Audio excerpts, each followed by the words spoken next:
ఆత్మీయ మిత్రులకు, శ్రేయోభిలాషులకు, హిందూ బంధువులందరికీ రథసప్తమి శుభాకాంక్షలు. రథసప్తమి అంటే మాఘమాసం శుక్లపక్ష సప్తమి రోజు జరుపుకునే సూర్యభగవానుడి పండుగ. దీన్ని సూర్య జయంతిగా భావిస్తారు.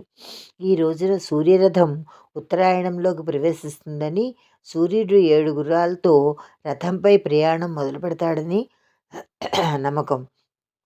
ఈరోజు స్నానం చేసి సూర్యారాధన చేస్తే పాపాలు నశించి ఆరోగ్యం సిద్ధిస్తుంది. కశ్యప మహర్షికి సూర్యభగవానుడు జన్మించిన రోజుగా భావిస్తారు. దక్షిణాయనం ముగిసి సూర్యుడు ఉత్తరాయణంలో ప్రయాణం సాగించే ముఖ్యమైన రోజు రథసప్తమి. సూర్యకిరణాలు శరీరానికి మేలు చేస్తాయని, సూర్యారాధన చేయడం ద్వారా రోగాల నుండి విముక్తి లభిస్తుందని నమ్మకం. సూర్యోదయానికి ముందు సంధ్యా సమయంలో నదిలో లేదా చెరువులో స్నానం చేసి 7 రకాల ఆకులతో అనగా అరటి, జిల్లేడు, రావి, ఉసిరి, దత్తూర, మారేడు, కూస్బెర్రీ మొదలైన వాటి ఆకులతో స్నానం చేస్తారు. సూర్యభగవానుడికి అర్ఘ్యం సమర్పించి సూర్య మంత్రాలు జపిస్తారు. సూర్యరథం కదిలి చీకటి నుండి వెలుగులోనికి మార్చడాన్ని సూచిస్తుంది. జీవరాశులు సుభిక్షంగా మనగలుగుతున్నారు అంటే అందుకు కారణం సూర్యుడే. సూర్యుడు కనిపించే ప్రత్యక్ష దైవం. హిందూ సాంప్రదాయం ప్రకారము సూర్యారాధనకి ఎంతో విశిష్టత ఉంది. ముఖ్యంగా భక్తులు సూర్య జయంతి రోజు ఎక్కువగా పూజిస్తారు. మాఘమాస శుక్లపక్షం సప్తమి తిథి నాడు ఈ పర్వదినం వస్తుంది. దీన్నే రథసప్తమి అని కూడా అంటారు. సూర్యుడు 7 గుర్రాలపై రథంపై దక్షిణాయనం ముగించి పూర్వోత్తర దిశగా ప్రయాణం సాగిస్తుందని భక్తులు విశ్వసిస్తారు. అది ఈ రోజు నుంచే ప్రారంభమవుతుంది. మాఘమాస సప్తమి నుంచి రానున్న 6 మాసాలు ఉత్తరాయణ పుణ్యకాలంగా పరిగణిస్తారు. సూర్యుడు 7 గుర్రాలు 7 వారాలకు సంకేతాలు. ఈ 7 గుర్రాలను వేద ఛందస్సులు అని అంటారు.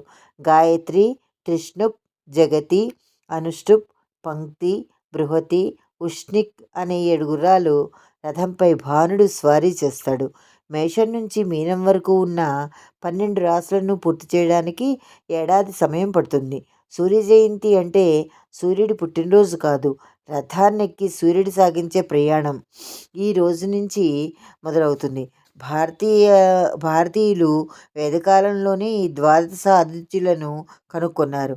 వారే మిత్ర, రవి, సూర్య, భాను, ఖగ, భూష్ణ, హిరణ్యగర్భ, మరీచి, ఆదిత్య, సవిత్ర, అర్క, భాస్కరులు.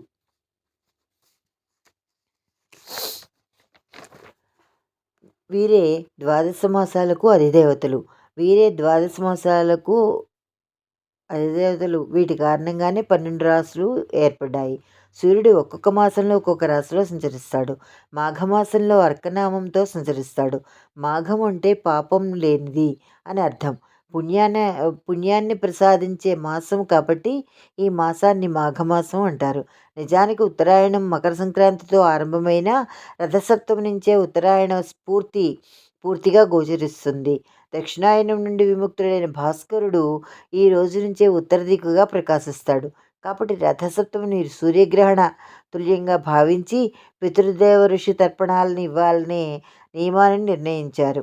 సౌర కుటుంబంలో అన్ని ప్రాణులకు సూర్యుడే ఆత్మ కాబట్టి సూర్యోపాసన చేస్తే రుణ, రోగ, శత్రుబాధలు నశిస్తాయి. మన మంత్రపుష్పాలలో ఒకటిగా పేర్కొనే